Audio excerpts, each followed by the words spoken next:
Hello guys! Hello Earth Signs, Gemini, Libra, and Aquarius. Welcome dito sa aking channel. Kapalaran 888. Welcome.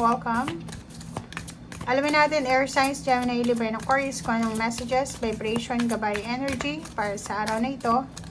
March 1, 2024.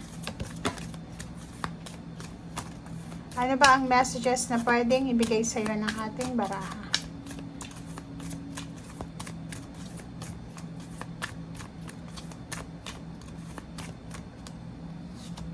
Okay. Ito ay para sa lahat ng air signs. Father, transportation, and food and hunger, forgiveness. Okay. Air signs, Gemini, Libra, and Aquarius. Ikaw ba ay anak? Ikaw ba ay tatay? Ikaw ba ay magulang? Sinasabi ng baraha mo dito na if ikaw ay anak, posibleng may nagawa kang hindi maganda sa inyong tatay, sa iyong father figure dito. Pwedeng nakapagsalita ka ng hindi maganda sa kanya na kailangan mong humingi ng tawad sa ngayon. Pwedeng ikaw naman tatay or pwedeng ikaw naman magulang, nakagawa ka ng hindi maganda sa anak mo. So kahit parents ka, make sure din na kailangan natin na respeto, 'di ba? Humingi tayo ng tawad or walang masama doon yung naghihingi tayo ng forgiveness sa mga taong nagkasala tayo, okay? Meron din ditong posibleng air signs, Gemini, Libra, and Aquarius na siya ay kailangan mag-travel, kailangan niya magbiyahe dahil sa financially sobrang hirap na siya sa buhay, 'di ba? Parang nakakaranas na siya ng food and hunger, 'di ba? Yung parang gutom na siya or pwedeng may mga financial problems, financial scarcity, problema sa pera na kinasasangkutan sila. So, wala silang choice kundi umalis. So, if ever man na ikaw isang anak, tapos yung parents mo, especially yung father figure mo or mother, ay nagtatrabaho sa ibang bansa, sa ibang lugar, o FW, kailangan mong wag mamuhi sa kanya, wag mo siyang kamuhian dahil ginagawa niya yan hindi para magpasarap siya doon, kundi para ibigay sa inyo kung ano yung pangangailangan niyo. Parang ganun yung sinasabi ng baraha dito.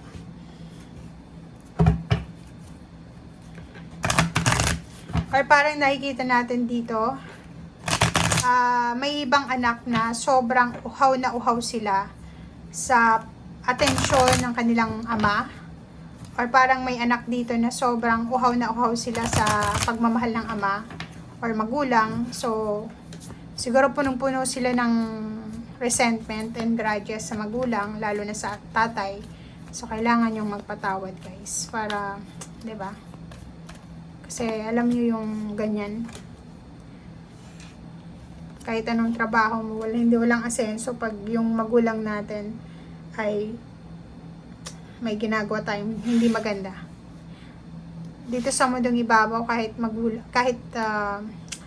yung magulang is kahit masama ang ugali nila, kahit sila na yung pinaka worst na parents, kailangan natin silang irespeto, igalang, mahalin, kasi sila yung nagbigay buhay sa atin, 'di ba?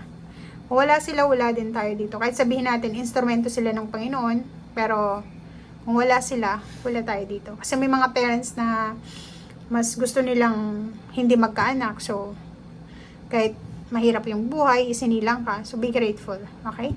So, dito din, if ever makatanggap ka ng message, chat, call, chismis, or kahit na ano, huwag kang maniniwala dahil fake news yan. Okay? So, yun. Guys, tingnan nyo, oh.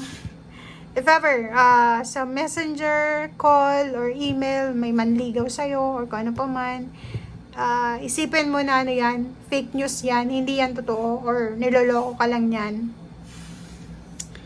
or kung ano man yan, na scam yan. Okay.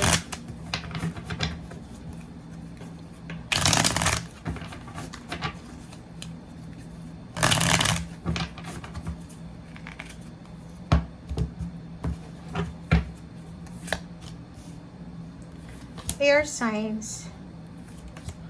Nakikita ko sa'yo dito na marami kang mga agam-agam, marami kang mga hesitation, pagkabalisa, or parang hindi ka makatulog sa gabi sa sobrang pag-iisip. Overanalyzing, overthinking. Yung iba may anxiety na, may depression na dahil sa sobrang pag-iisip. Gusto nyo nang makaalis sa problema, sa pamilya, problema sa pera. Sobrang problematika, especially if you're a parents, father man or mother. Problemado, lalo yung mga nanay dito, or tatay siguro. Sobrang problemado kayo sa anak nyo. So, or kahit sa asawa. So, medyo hindi kayo mapakali, umiiyak sa gabi, and gusto nyong makaalis na dito sa situation na to. Okay? Gusto nyong magkaroon na ng total emotional freedom or positive happy news regarding family. Kasi parang nakikita ko siya dito, may problema na nga sa pera, may problema na nga sa emosyonal, dinagdagan pa ng problema sa pamilya. 'Di ba? O, tingnan mo. Sa sinasabi ng barahang ito, kailangan mo daw na ilaban ang pamilya mo. So, ibig sabihin, if maraming nangyayari sa ngayon tungkol sa pamilya mo, kailangan mong proteksyonan ng pamilya mo. If ever may naninira, may nag-send sa'yo ng email, ng chat na, uy, alam mo, yung asawa mo, ganito, ganyan, o yung boyfriend, girlfriend mo, alam mo, o yung anak mo, yung parang sinisiraan yung pamilya mo, huwag ka agad-agad maniniwala, okay? So, protect your family. Yun yung sinasabi, protect your family, and umiwas ka sa mga negative na tao. Lalo na yung mga taong palagi mong kausap na chismoso-chismosa, nako, maraming naglipa na ngayon sa messenger ang chismis, okay? So, ang nakikita ko sa'yo dito, gusto mong bumalik yung saya ng pamilya mo, gusto mong bumalik yung dating sigla ng pamilya mo, yung dating palagi kayong kontento sa kung anong meron lang kayo, yung panahon na masaya pa kayo, and malayang malaya. So, nakikita ko sa'yo dito na kailangan nating proteksyonan ng pamilya natin, trabahuhin natin. Kailangan nating magdesisyon. Kailangan nating magtulong-tulong. Kasi kung iisa lang naman ang nag-work sa pamilya, kahit nga sa financial, di ba? Kung halimbawa, sa isang buong pamilya, isa lang yung nagtatrabaho, wala eh, hindi yan stable, hindi masosustain ng isang taong nagtatrabaho yung pangangailangan ng buong pamilya. Lalo na sa love life, ganun din. Mag-asawa, isa lang yung babae lang yung nag-work sa relationship nila, yung lalaki na nagloloko, 'di ba? May mga third party, hindi mag-work yung relationship. Mag-work man yan, yung babae na yun, sobrang stress na siya, na pwedeng magkasakit pa siya. Sa pamilya, ganun din eh, 'di ba? Kung halimbawa yung magulang, away ng away, tapos yung mga anak, disturb na sila eh. Instead na mag-focus sila sa pag-aaral o mag-focus sa pagmamahalan sa pamilya, magiging disturb na yung mindset nila, yung isip nila.